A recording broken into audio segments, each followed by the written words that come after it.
Tem um bom tempo que estou ansiosa para contar a história de um lugar que frequentei a minha infância toda. Foi o primeiro lugar que eu me senti livre das prisões da cidade. O lugar onde meu povo pertence. O lugar onde as histórias estão guardadas na memória de quem vive lá. São histórias que atravessam o povoado do Alves, da Pinguela, Desterro, Cachoeira, São Félix e que muitas vezes seguem por outros caminhos. Mas a nossa história começa no dia 5 de janeiro de 2024.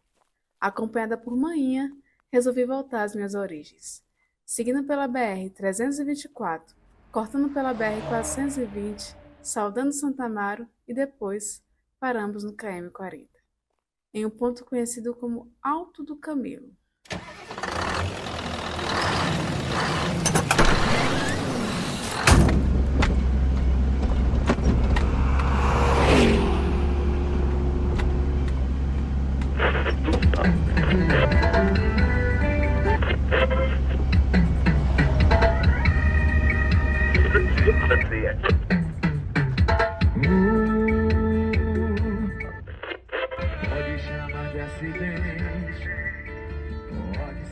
Do ponto do Alto do Camelo para o povoado, onde começa nossa saga, é cerca de uns 45 minutos andando, a depender da sua velocidade. Antigamente eu fazia muito esse trajeto com manhã e minha irmã. Sempre passamos as férias de junho e dezembro por lá. Lembro que uns 10 anos atrás tudo aqui era mato. Agora, os enormes eucaliptos tomam conta do trajeto, de ponta a ponta. Tinha a impressão de que andávamos muito, passando por fazendas e fazendas, não encontrando quase ninguém no meio do caminho, tampouco uma sombra. Quando dávamos sorte, encontrávamos alguém conhecido, ou quase conhecido, que nos levava para a Pedra do Cavalo. A nossa sorte é que esse trajeto era sempre feito em dia de sol, porque íamos carregadas de bolsas e sacolas, como retirantes. Algumas sacolas iam até vazias, na esperança de carregar tudo aquilo que tinha de fartura no interior, e que era caro na cidade, como farinha, beiju, jaca, manga, laranja, coco, limão, acerola, jambo, pinha, tapioca e por aí vai. Hoje em dia, poucos fazem esse caminho a pé, pois, segundo os moradores, é perigoso. Alguns pegam mototáxi, onde se cobra uma média de R$ 5 para te deixar na Pedra do Cavalo. Outros pedem para um parente buscar. E finalmente, você chega. Quer dizer, chegamos. Primeira parada é o meu retorno, o povoado do Alves, uma antiga fazenda.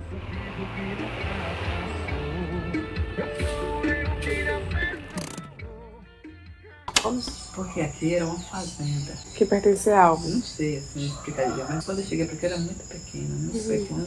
E antigamente o pessoal não falava muita coisa, não tinha esse negócio de busca de diálogo, nem nada. Aí eu acho que era de uma fazenda.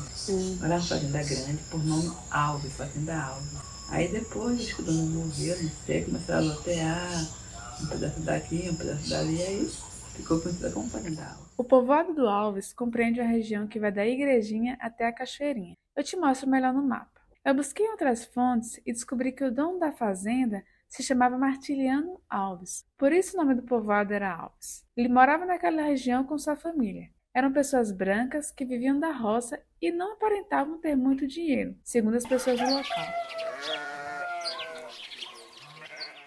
Martiliano loteou, vendeu suas terras e saiu de lá por motivo desconhecido. Acredita que ele não tem mais nenhum parente vivo. Como a história tem muito tempo, não se sabe ao certo quem comprou o primeiro lote. Tem teorias de que talvez tenha sido a família de Martins do Rosário, conhecido como Véi, ou da família de Fiinho, ou da família de Paulo Esquivel, já que eram os moradores mais antigos da região. Era tudo mato. Aí ele roçou tudo. Porque antigamente, como eu te falei, esse negócio de história, né? Aí chamou o povo, roçou tudo, roçou. Aí queimou. Aí começou a fazer plantação. Quem está falando é Maria Rita, minha tia, irmã de manhã. Uma mulher negra de 60 e poucos anos, professora aposentada da região. A única que conseguiu se formar dos irmãos. Da família dela, quase todos cresceram no Alves. Então resolvi começar bem por aqui. Na verdade, um pouco antes, pelo seu pai, Pedro Gonçalves do Canto. meu avô. Ele veio de um lugar chamado Desterro, onde ele trabalhava em uma fazenda, como rendeiro.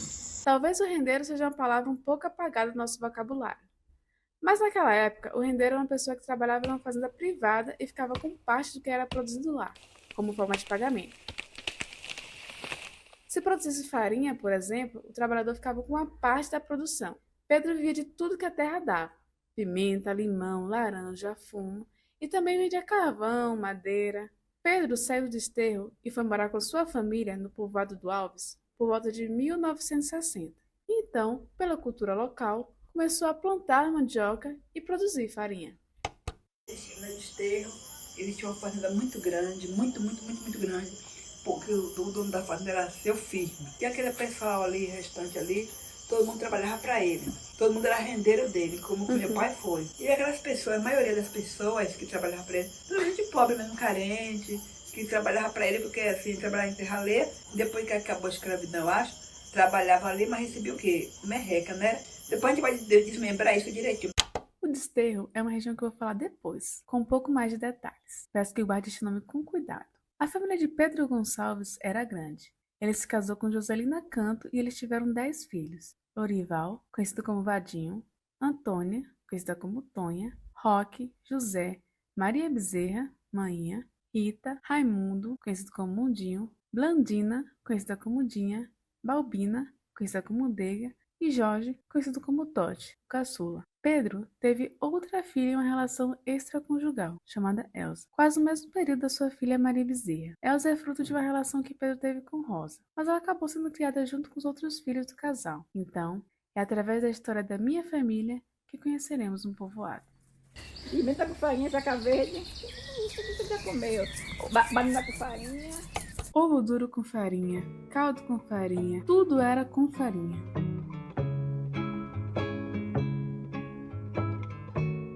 A memória mais forte que eu tenho da infância no interior é a casa de farinha. Era um local onde as pessoas passavam 2 dias produzindo farinha, beiju, tapioca e algumas vezes faziam um bolo de folha. Mas a farinha era algo muito forte na região. Ela estava em tudo, era o sustento da boca e do bolso daquele povo. O que mais me admirava era a colaboração entre eles. Como se tratava de um trabalho árduo, era necessário que a comunidade se unisse para deixá-lo mais leve e até mesmo divertido. O trabalho na casa de farinha é duro, mas não é monótono. Sempre chega alguém com alguma novidade, alguma fofoca ou um mistério a ser resolvido entre o botar e tirar meia das mandiocas. Para falar deste lugar, eu tive que revisitar e reviver a casa de farinha, sentar e ouvir as histórias que aquele povo pacato e ansioso tinha para contar. Histórias que quase sempre se misturavam com farinha. A casa de farinha era assim uma espécie de meio de sobrevivência da comunidade, do povo daquela época, de 1960, 70. A população aqui vivia do plantio da mandioca, que é um trabalho assim muito, como é que diz assim, muito cansativo, porque era tudo no braço, trabalho no braçal mesmo. Que hoje em dia, com a tecnologia, facilitou muita coisa. Que hoje em dia já passa máquina para arar a terra, até mesmo para plantar. Que hora você levantava para arrancar? A gente levantava às 5 horas da manhã para arrancar mandioca, arrancava, carregava na cabeça. Quantos anos você começou? Comecei com 8 anos. 8 anos de idade. Era eu e meus irmãos, entendeu? Seu pai também ia? Sua mãe também? Eu ia. Nesse áudio, só para deixar bem claro, você está ouvindo 2 mulheres, Maria Rita, na primeira voz, e Maria Bezerra, na segunda voz. Sim. Mas antigamente era assim, muito difícil, porque o pessoal tinha que primeiro roçar a terra, fazia tipo os índios, né, que foram os primeiros, inclusive. Essa plantação de mandioca, nós herdamos dos índios, né? Porque os índios foram os primeiros habitantes daqui do Brasil, né? Então eles tinham um procedimento de eles cultivavam a mandioca, mas só que era de maneira assim, eles não faziam farinha. Não sei como assim explicar, só sei que eles ralavam e aí espremia e fazia, não sei como era, fazia a mandioca dele lá, fazia a farinha dela, não sei como.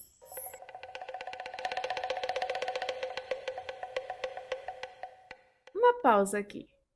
A farinha era produzida pelos indígenas em barracões espaçosos e arejados de chão batido mesmo, cobertos de palha, e eram considerados espaços sagrados, onde toda a comunidade participava do trabalho. Eles costumavam usar espinhos, dentes de animais e cascas de ostras para raspar a mandioca. Aí né, não existia gasolina. Aí o cavalo rodando, no que o cavalo rodava, aí pressionava, não sei o que lá, o ferro lá. Isso, e aí servava mandioca. levava a mandioca. Aí depois tirou esse... A volandeira, botou e veio o rodete. rodete. O rodete era duas rodas bem Isso, grandes. aí ficava dois assim, né? Dois homens, né? Era uma roda bem grande assim. Ele usava animais para rodar, para mover o aparelho lá que tinha que ralar a mandioca. Era um processo também difícil, meio complicado, que exigia muita atenção, porque qualquer vacilo as pessoas poderiam ser mutiladas. Cortar um dedo, cortar até a mão. Então era assim, muito perigoso. O tempo dos escravos, viu? Antigamente carregava a cabeça. Carregava a cabeça, o centro da cabeça. Não sei. Depois... As pessoas relatam que a memória mais antiga do processo de ralar a mandioca se trata da bolandeira. A bolandeira é uma velha conhecida dos livros de história e consistia em um sistema de uma roda sobre eixo vertical, movida geralmente por bois ou cavalos, que impulsionava o ralador de mandioca.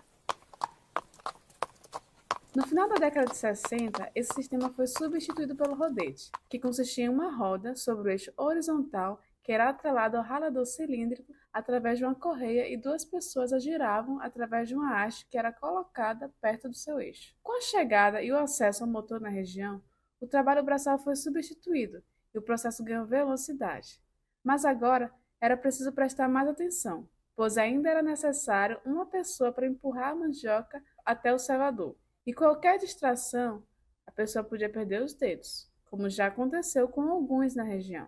Lidar com a mandioca era um trabalho desgastante, mas ela tinha suas qualidades.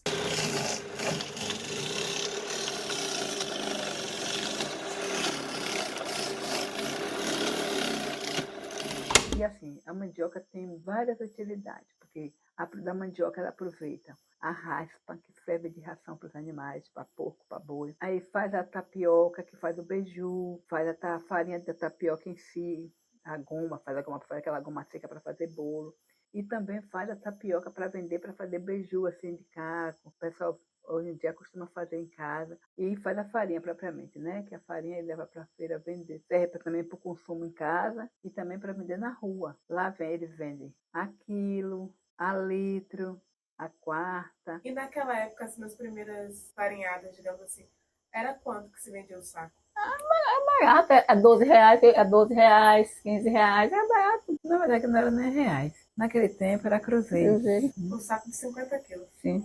Quanto, mais ou menos? Hoje está no valor de... O quilo está no valor de 8 para 9 reais. Aí depois você arrancava meio-dia, vocês voltavam para casa. E raspar. Era um dia para raspar a mandioca. E um dia Para para torrar. Colocava na caixa de farinha, raspava. arrancar a mandioca, raspava, cevava, depois botava para enxugar na prensa.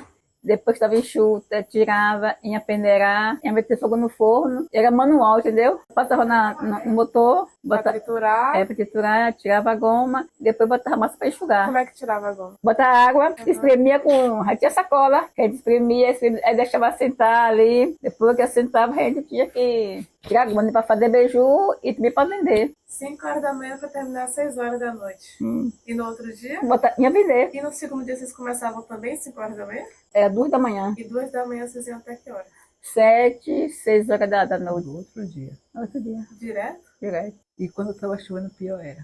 Você falou que começou a trabalhar com 8 anos de idade. 8 Você anos. ficou até quanto tempo? Até 16. Até os 16 anos, Maria Bezerra ficou nessa situação.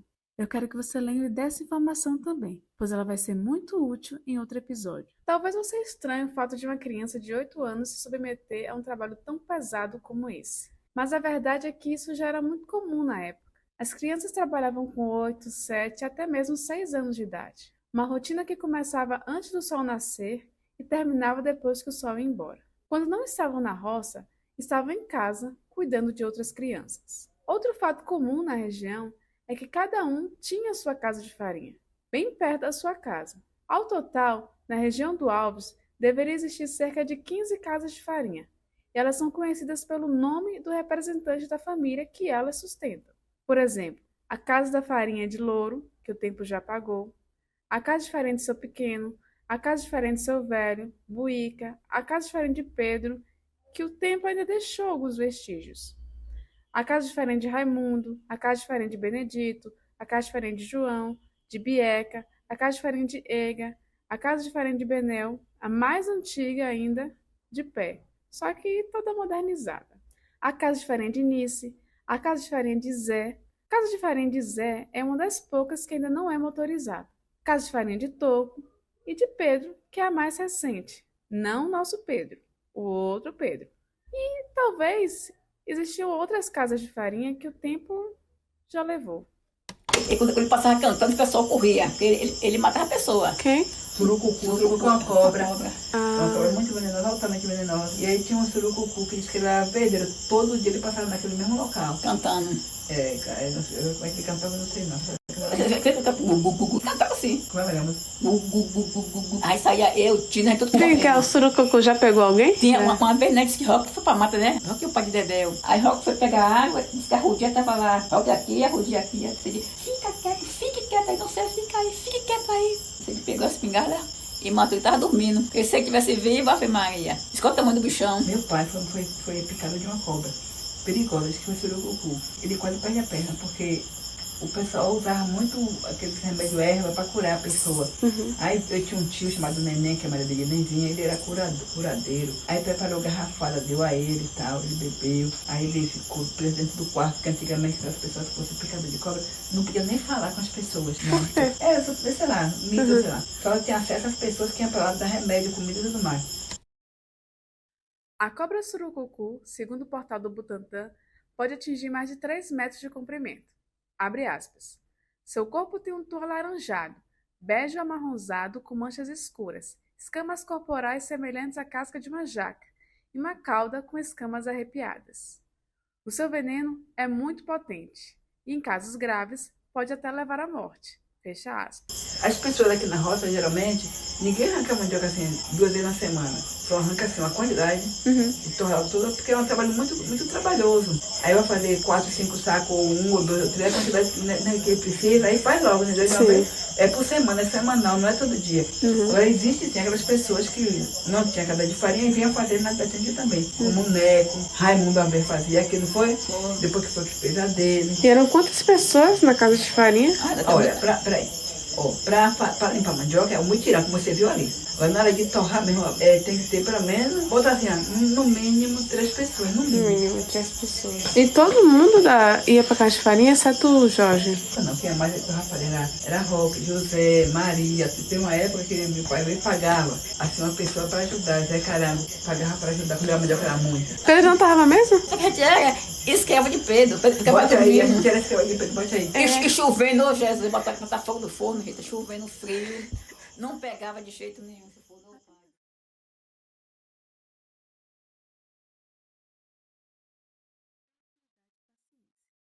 Você leva cerca de 1 ano para colher e até na hora de plantar você tem que ter cuidado com a lua.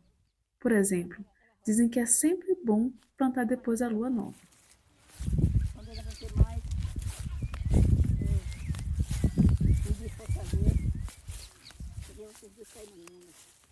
Hoje o processo da farinha é quase todo mecanizado, mas tem uma coisa que é crucial e que mudou a forma de produção: o fácil acesso à água.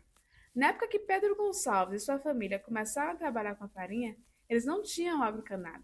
Então, era preciso recorrer às fontes para beber, tomar banho, lavar roupa e, claro, fazer farinha. Eu fiz um desses trajetos a pé, fiz acompanhada de Mainha e de Jorge. O caminho é marcado por um matagal e por uma planta chamada tiririca. Se essa planta passa sobre a sua pele, ela pode causar coceiras e irritações. O caminho não é tão longo, quase uns 25 minutos para chegar. O problema é a ladeira que tem perto de chegar ao brejo. Ela é um caminho estreito, íngreme e um pouco escorregadio. Tem algumas árvores de galhos esbeltos em volta que ajudam um pouco na descida. Mas pensando que naquela época as crianças desciam para pegar água e carregar na cabeça, era sim um caminho muito difícil. Era esse o caminho que vocês faziam para pegar água? Antigamente era. Bora, vem, dá a mão. Peraí, Totti, vai. Prove com toco aqui. Essa árvore aqui, ó, cuidado aqui que ela vai... Quanto tempo você não vem pra cá, mãe? E aqui eu subia. Com balde na cabeça. Na cabeça, tu vê. Como não aguentei mais, caí no mundo. O brejo era onde também se tirava lenha para casa e para a casa de farinha. Apesar de parecer um lugar bonito, eu sei que ele não traz boas memórias para alguns de lá. Hoje, o brejo é um local quase esquecido, que alguns vão de vez em quando tirar foto e observar se ainda tem água correndo naquele lugar.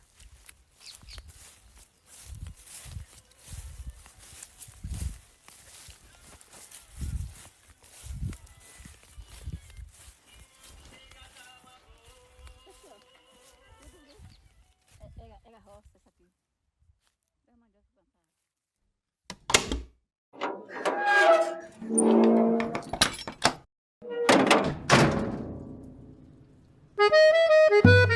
Esse podcast foi realizado com o apoio do We Are Family Foundation.